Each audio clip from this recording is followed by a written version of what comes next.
Good evening, guys. Welcome back to my channel once again. So, today we will be doing chapter number 9 ka second part. That will be the second last part. And after this, we will be left with only one topic that covers the topic like e-governance. Okay. So, आज हम models पे ध्यान देने वाले हैं. Models में आपके बहुत आई वुड से बहुत कम इम्पोर्टेंट है ये. बट येस, अगर आपकी किस्मत बहुत ही बुरी हुई तो कुछ भी आ सकता है, as I always mention. But कुछ मॉडल्स है जो आने के चांसेस है भी. ठीक है. तो depending upon what your teacher says, follow those instruction, but I will be covering each and every topic on my channel. Okay, so let's study about the models. देखो, अब क्या हो रहा है, आपने कॉर्पोरेट गवर्नेंस पढ़ा, राइट? अभी तक हमने जो फर्स्ट पार्ट में कवर किया that is a basic corporate governance. Okay, but हम एक ऑब्जेक्टिव लेके चल रहे हैं all over the world that every business has an objective to earn profits. But these policies may vary from country to country, right? Because few nations are developed, few nations are developing, under the process of developing, few have already developed, few have not even started. Okay, so उनकी share market कैसी है, उनके banks कैसे है, उनकी government कैसी है, या उनकी company startup, what are the basic structure that may vary for a country to country. For example, if you take in India, nowadays there is a huge flow of startups, right? So the startup की जो लहर है, I would say, वो बहुत ही ज़्यादा बढ़ गई है, right? Currently. But in companies in US currently are struggling. Why? Because अभी US बहुत ज़्यादा पैसा प्रिंट कर रहा है, उनकी इकोनॉमी बहुत established नहीं है. ठीक है. सो established है. आई am talking about current scenario जो उनकी बॉन्ड्स मार्केट में हो रहा है एंड उनको कैसे इम्पैक्ट हो रहा है due to coming technological chat GPT, everything that I am talking about. Okay, so ये अभी इतना मॉडर्नाइज नहीं हुआ है. ये करंट सिचुएशन चल रही है, लास्ट फ्यू मंथ्स की सिचुएशन मैं बता रही हूँ. ठीक है. हाँ, तो the basic objective was due to globalization, the corporate governance का basic that a company existence objective remains same, but the policies, but how they are making the profit, how they are making the structure of the company, the ownership, the players, key players, कौन है sector में, कैसा उनका board form हो रहा है, what is the composition of their board of directors, they may vary for a country to country. Okay, now today we are not talking about just India. Okay, why do we need corporate governance? We need a system in order to manage, direct, and control. What it gives? It gives ownership composition. Okay. Now, will it remain same in the country? No. Check it. Therefore, we will study now different corporate governance model followed in different countries. Okay. So there are three types of models that we will be studying. That is insider model, outsider model, and family-based model. Okay, insider model talk about further German and Japanese model, but outsider talks about one model that is Anglo-Saxon model. Okay, family-based is Hindu divided on families, or you might say family businesses जो usually हम देखते हैं, that is something else as compared to the private organization that is owned by different people. Okay, so these are the three kind of model we will be covering in second part. Do not expect anything beyond these three topics. And in case you haven't subscribed to my channel yet, please go and subscribe because that's the motivation. And I will be uploading my next video on 2.38. Okay, so currently my subscribers are 2.35 and I will upload next video, that is third part of chapter number 9 on 2.38K. Okay, so if you guys want me to upload quickly all the chapters, so you need to follow my condition, share it with your friends. Okay, now let's start with the outsider model. Outsider model is a very easy model and it is a basic model that we have seen we will be looking at it. We already have seen in India too, but it covers major part of India, okay, to the large extent. But to some extent too, we are following the family-based model too. Fine. अब इसमें होता क्या है, थोड़ा पहले हिंदी में समझते हैं, फिर हम थोड़ी थ्योरी में जाएंगे। ये देखो, ये मॉडल होता है तुम्हारा डेवलप्ड कंट्रीज में, ठीक है। डेवलप्ड कंट्रीज में क्या होता है आपका, वहां पे लेट्स से यूएस की बात करते हैं, यूके की बात करते हैं, वहां पे स्टॉक मार्केट बहुत ही ज्यादा वेल स्टैब्लिश्ड है, बहुत ज्यादा वेल स्टैब्लिश्ड है, ठीक है। तो बेसिक फंडा अबाउट द एंग्लो सिक्सन मॉडल और द आउटसाइडर मॉडल इज, ये उन कंट्रीज में ऑपरेट करेगा जहां पे आपकी स्टॉक मार्केट्स बहुत ही डेवलप्ड होंगी। तो अब इससे क्या होगा, मेरे को क्या फायदा है अगर मेरी कंट्री की कम स्टॉक मार्केट्स बहुत स्ट्रांग है, मैं बताती हूँ। एज अ कंपनी अगर आज मुझे पैसा उठाना है तो मैं क्या करूंगी, मैं सिर्फ शेयर इशू करूंगी और मेरे पास पैसा आ जाएगा। Why? Because there are so many people who are actually trading, buying and selling of shares इतना हो रहा है कि किसी एक बंदे के पास एब्सोल्यूट पावर नहीं है कंपनी की। There are lot of shareholders in the company. Let's take an example, Reliance, ठीक है। इवन दो, और लेट्स टेक एन एग्जांपल, या रिलायंस, ठीक है। तो रिलायंस के शेयर बहुत ज्यादा रेगुलरली ट्रेड हो रहे हैं हमारे कंट्री में, and it's a very well developed share, I must say, right. तो does Reliance have only one shareholder? Of course not. They have thousands and thousands of shareholders. Okay. So this is how the basic funda of the Anglo-Saxon model is, that the stock market has to be very well developed, and the buying and selling of shares should take place at a very good level, ठीक है। तो जिससे हमें पैसा उठाने में कभी problem आ ही नहीं सकती, ठीक है। तो the basic funda, it should have well developed stock market, due to which एक शेयर होल्डर के पास पावर नहीं होती, it get disperse to many many many share holders. आज क्या पता मेरे पास एक शेयर हो रिलायंस का, तुम्हारे पास 10 हो, एज कंटिन्यूसली 1.5 लाख लोगों के पास कितने शेयर्स, ठीक है। Now strict laws concerning inside trading. So obviously जब भी हम ये सब चीजों में डील करते हैं तो there are strict rules and regulation जहाँ पे हम insider trading को बिल्कुल अलाउ नहीं करते। क्या होता है, अब देखो, you have lakhs and lakhs of shareholders with you, right? As a company or as a Reliance if I say, right?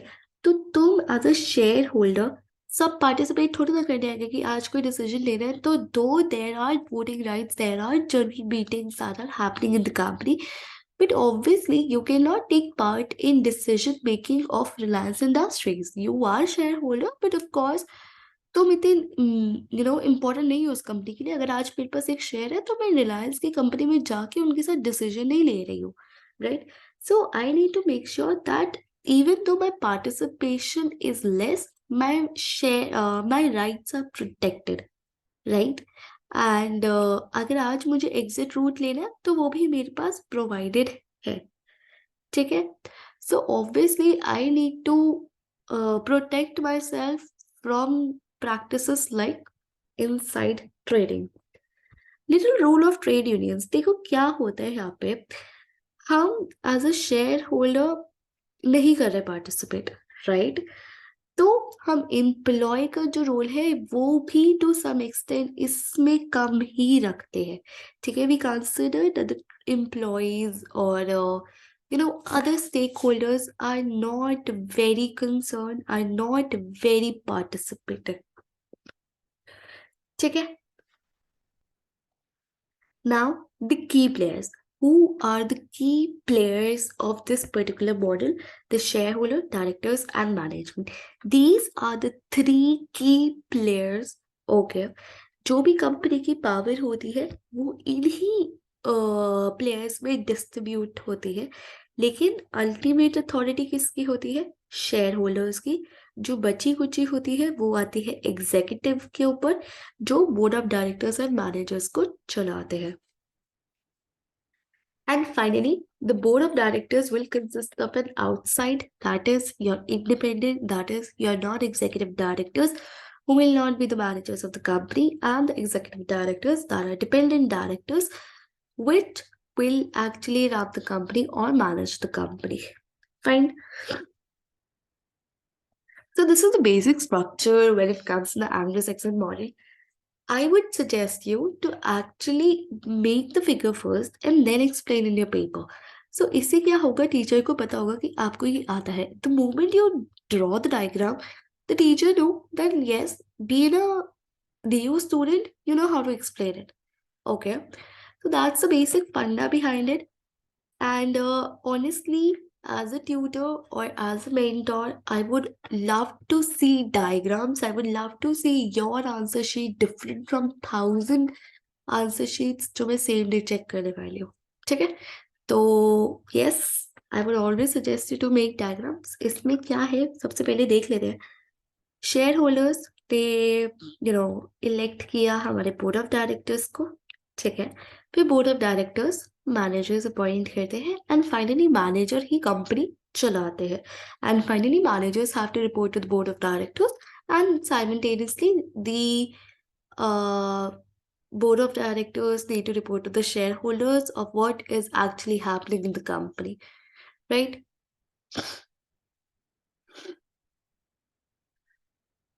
And as I mentioned, यहाँ पे हम चीजें लेके चल रहे हैं कि स्ट्रिक्ट रूल्स एंड रेगुलेशंस है जिससे शेयर होल्डर्स अपने आप को प्रोटेक्ट कर रहे हैं against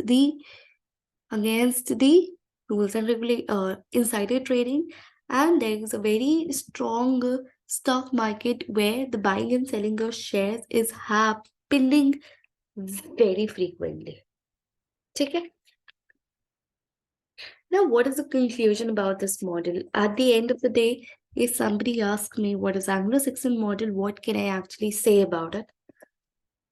First of all, it is market oriented.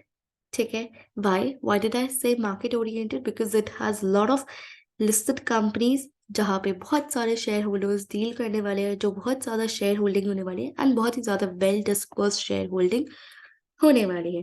Capital market, as I'm repeating again and again, this is the most important thing that you write in the paper, is that it has well developed capital market, buying and selling of the shares. That's the strong stock market of that particular country in which Anglo-Saxon model is operating. Okay. Legal framework in order to protect the shareholders against the insider trading or any other rights that we are talking about. I hope this is clear. I hope this is at least clear to 10 or 20%, because even if 5 marker is coming, in case you have watched my video, you will be able to write 2 to 3 marker. Okay, so that is 80 marks. So 80% marks. That's it. I guess DU में हम 100 marks target नहीं कर रहे, नहीं तो तुम YouTube पे नहीं पढ़ रहे होते, तुम अपनी बुक से हाईलाइट्स कर रहे होते और नोट से रट रहे होते. तुम यूट्यूब पे इसलिए आए हो क्योंकि तुम्हें अच्छे ठीक एवरेज मार्क्स चाहिए. मैं भी DU स्टूडेंट हूँ, मुझे भी एवरेज मार्क्स चाहिए थे, मैं भी यूट्यूब से पढ़ती थी, मेरे भी एवरेज ही आए हैं. मैं कोई टॉप करके नहीं बैठी हूँ DU में.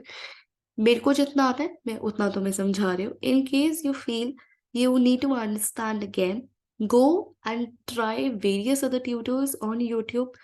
जैसे समझना है समझो, मुझे नहीं लेना देना, बट इतना लिख कर आना कि तुम 0 ना लिखो. ठीक है, 80 हर क्वेश्चन में अगर तुम 80% भी ले आओगे, 5 में से अगर तुम्हें 80% भी मिल रहे हैं, trust me, you will score very good. ठीक है, now let's come to the insider model. ठीक है, इंसाइडर मॉडल में 2 आते हैं, that is German and Japanese. Japanese मुझे पर्सनली पसंद नहीं है बिकॉज उसमें कुछ ऐसे टर्म्स हैं जो मुझे भी नहीं समझ में आते. ठीक है, but as I mentioned earlier, I will try my best to explain you guys. Now let's talk about the German model. As I mentioned, German model से समझ में आ रहा है कौन सी कंट्री की बात हो रही है. जर्मनी की बात हो रही है. Switzerland, Netherlands. ठीक है, तो ऑस्ट्रेलिया ऑफ कोर्स. इसे हम कॉन्टिनेंटल यूरोप मॉडल भी बोलते हैं. ओके। सो अगर पेपर में कॉन्टिनेंटल यूरोप मॉडल आ गया तो तुम्हें पता है यार, Germany Europe, Germany Europe, Europe Germany. तो यस, कोई एकदम बौखला मत जाना, मैम ये तो आपने करवाया ही नहीं, ठीक है। नहीं ऐसे नहीं आना है। Okay, so you need to understand it is also called as continental Europe model. Again, there are few features that we need to talk about before we move on to the Japanese model. इसमें देखो, before we actually talk about this model, हम थोड़ा basic बात करते हैं जिससे हमें जब बुकिश लैंग्वेज आए तो थोड़ा अच्छे से समझ में आए। एंग्लो सैक्सन मॉडल में क्या हो रहा था, स्टॉक मार्केट बहुत ही अच्छे थे, बहुत ही वेल डेवलप्ड थे। पर जर्मन मॉडल में क्या होता है, इसमें तुम्हारी स्टॉक मार्केट इतनी वेल डेवलप नहीं होती। When we are talking about the European countries like Germany, Australia and Netherlands, the stock market is not very developed. मतलब to the extent it is developed, but beyond it इतना नहीं होता वो developed, जिसकी वजह से क्या प्रॉब्लम आती है कि तुम इतना जल्दी अच्छे से पैसा नहीं उठा पाते एंड इतनी डाइवर्स शेयर होल्डिंग नहीं होती, ठीक है। अब एक बात बताओ, अगर तुम मार्केट से पैसा नहीं उठा पा रहे हो तो तुम कहीं से तो पैसा उठाओगे, राइट। तो कौन पिक्चर में आते हैं तुम्हारे, बैंक्स, ठीक है, या government. So these are the two alternative. अगर तुम्हारे पैसे स्टॉक मार्केट से नहीं आ रहे हैं तो ऑब्वियसली तुम बैंक के पास जाओगे पैसा उठाने, ठीक है। As a company I have two option, debt and equity. Equity से पैसा नहीं आ रहा, डेट से उठाऊंगी, ठीक है। बैंक से उठाया, क्या कर रही हूँ मैं, सॉरी गाइस। नाउ यहाँ पे क्या हो रहा है, स्टॉक मार्केट इतनी स्ट्रांग नहीं है, ठीक है। तो हम इतना मार्केट ओरिएंटेड सिस्टम नहीं होते, हम कौन होते हैं, बैंक ओरिएंटेड सिस्टम बन जाता है, ठीक है। तो this is the basic funda behind the German model. इधर तुम्हें याद रखना है, इनसाइडर मॉडल में bank plays a huge role, but in the outsider, as I mention outside, बाहर से, दैट इज इक्विटी, मतलब stock market plays a huge role, ठीक है। Now let's talk about it one by one. Weak stock market, जैसे मैंने बोला, थोड़ा finance उठाने में दिक्कत होगी बिकॉज इतनी सारी रिस्ट्रिक्शंस होती है लिस्टेड कंपनीज पे, एंड हम बैंक ओरिएंटेड बन जाते हैं इंस्टेड ऑफ मार्केट ओरिएंटेड, ठीक है। एंड जरूरी नहीं है बैंक हमेशा हमें लोन देगा, it can sometimes provide us with equity too. Do you get it, do you have this idea that bank can also provide you with capital equity, okay. Concentrated on cross shareholding, देखो क्या होता है German companies में majorly जो large controlling blocks होते हैं, ठीक है, you are actually owning the large block share. देखो इसमें क्या होता है, लेट्स से अब तुम्हें समझ में ये नहीं आएगा मैम आपने क्या बोल दिया, लार्ज ब्लॉक।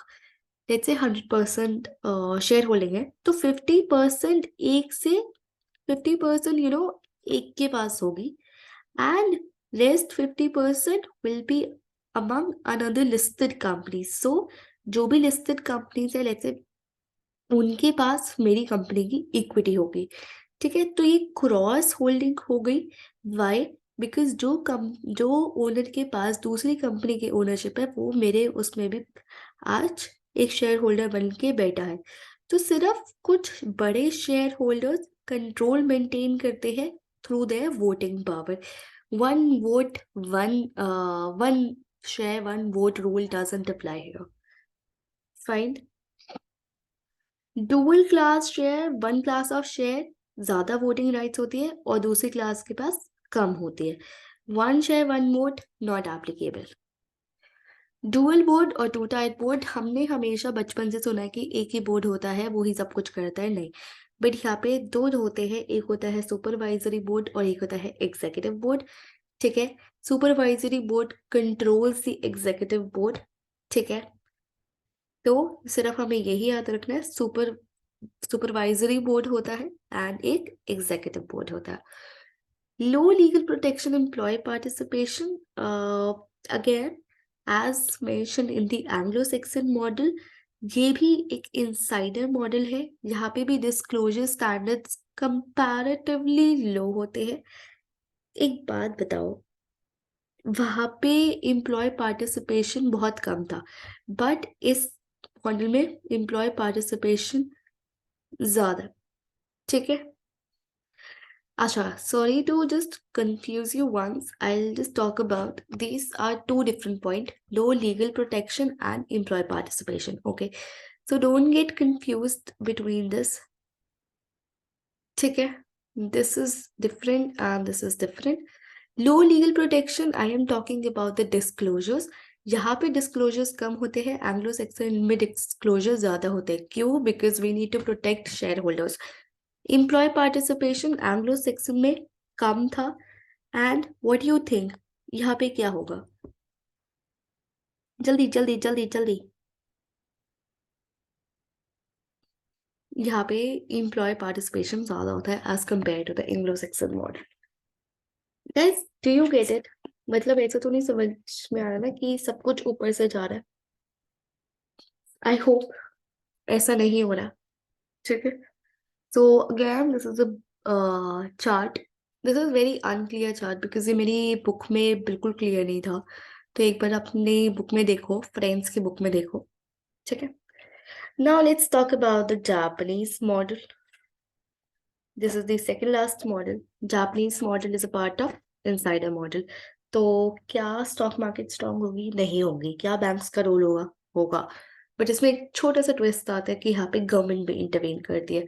गवर्नमेंट के जो रिटायर्ड ऑफिसर्स होते हैं वो यहाँ पे बोर्ड ऑफ डायरेक्टर्स बन के बैठे होते हैं इन कंपनीज पे, एंड वो उन्हें ऑपरेट कर रहे होते हैं, कंट्रोल कर रहे होते हैं, सुपरवाइज कर रहे होते हैं, एंड इंश्योर करते हैं कि भाई कंपनीज गवर्नमेंट के रूल्स एंड रेगुलेशन से चल रही है या नहीं चल रही।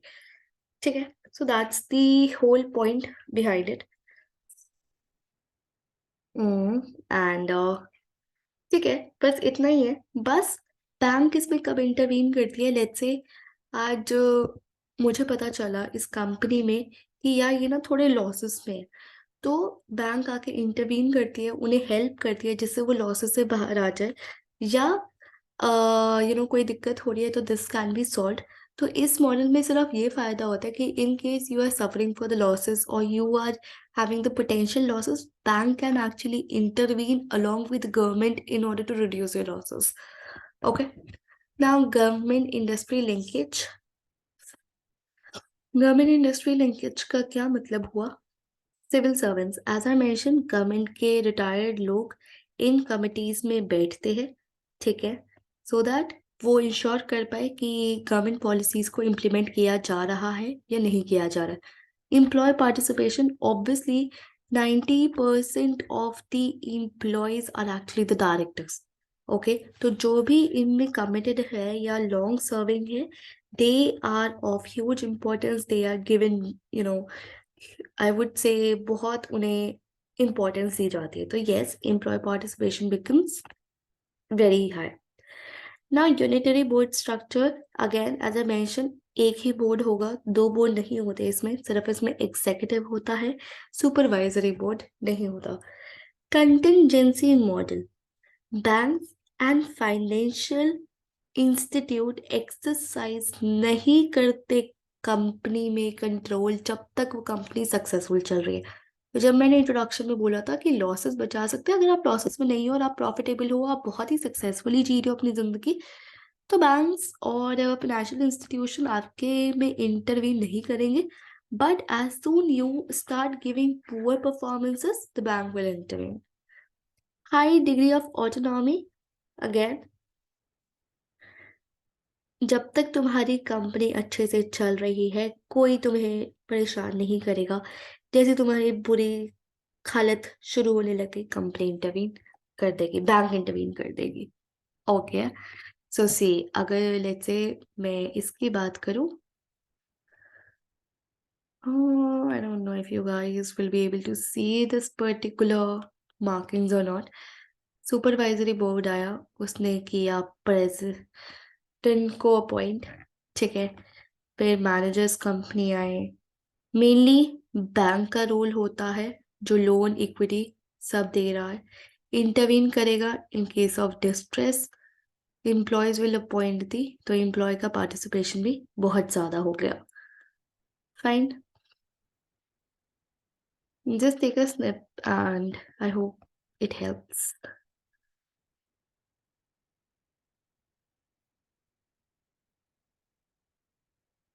My God, why the hell is not okay? So this is the difference. This might come in your paper. Just read through it once because I have actually told you everything. Rest is in your hands now. Next chapter at 2.4K subscribers. Okay, there is a model called family based model. Let me tell you वो इतना important नहीं है but हम फट से उसे discuss कर लेते हैं. फैमिली बेस्ड मॉडल्स एग्जिस्ट करता है अंडर डेवलप्ड और इमर्जिंग कंट्रीज में like India Korea Malaysia middle east. ठीक है, इजिप्ट कुवैत यूएई. सो इन इन सब कंट्रीज में ये एग्जिस्ट करता है. यहाँ पे क्या होता है, अगर हम कोई भी फैमिली बिजनेस देखें इंडिया में भी तो क्लोजली हेल्ड कंपनीज होती है जहाँ पे 50% से ज्यादा कैपिटल हमारे दादाजी रिलेटिव्स फ्रेंड्स और आई वुड से जो फाउंडर होता है उसी के पास होती है. राइट. तो फाउंडर के रिलेटिव्स या डोमिनेट उन सब कंपनी को होल्ड कर रहे होते हैं. Family control. दादाजी का बिजनेस है, चलती हुई आ रही है, मेरा बेटा सीईओ बनेगा तो ऑब्वियसली फैमिली का बहुत कंट्रोल रहता है. ठीक है. एंड बाहर के शेयर होल्डर्स को कसम से मेरे दादाजी तो कुछ नहीं समझते थे. Unitary board of directors being Dadaji, obviously I would never allow somebody else to make decision on my behalf. तो हम सिंगल बोर्ड रखते थे जिससे सारी कंट्रोलिंग पावर मेरी ही फैमिली में रहे. ठीक है. और बोर्ड में भी सारे चाचा भतीजा फूफू सब बैठते थे. ठीक है, मतलब family member friends. So it's not important, you just need to remember 3 points कि फैमिली का कंट्रोल रहता है, सिंगल बोर्ड होता है एंड क्लोजली हेल्ड कंपनीज होती है. कुछ ऐसे लिस्टेड नहीं होती है. ठीक है. So the probability of coming, this particular topic is very less. But let's see. Now, second part of this chapter is over from my end. In case you are not able to understand, don't watch it again. Go and search for another tutor who could explain you better. I tried my best to explain you. And in the third and the final you know, in the final part of this particular chapter, we will be doing corporate governance, corporate governance, electronic corporate governance, and one more topic. Okay. And that will be the final part of the chapter 9. So, see you at the next chapter. All the best for your exam. Have a great day. Bye bye.